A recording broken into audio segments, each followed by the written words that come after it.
দিনটা ছিল ফ্ল্যাশ মবের দিন আর অলসো আমাদের কলেজের অ্যানুয়াল ফেস্টের ফার্স্ট দিন। কলেজের টি শার্ট পরে রেডি হয়ে চলে এসেছিলাম কলেজে।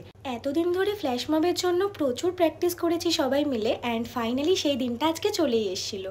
অ্যান্ড আজকে যেহেতু ফার্স্ট দিন ফেস্টের, তাই আমাদের এলফ্রেস্কো 2K25-এর ব্যানারটা ডিসক্লোজ করা হয়েছিল সবার সামনেই, প্রতিবারের মতোই।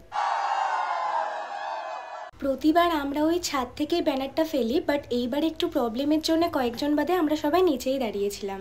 আর এখন আমি আমাদের ফ্ল্যাশ মবের ডান্সের একটু পার্ট শেয়ার করে নিচ্ছি তোমাদের সঙ্গে।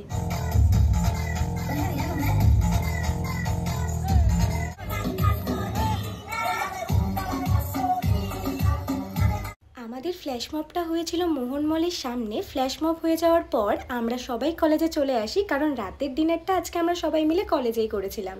ভাত আর চিকেন কষা দিয়ে আমরা আজকে আমাদের রাতের ডিনারটা সারি। ফেস্টের বাকি দিনগুলোর ভ্লগও খুব শিগগিরই আসছে, so stay tuned for that and by.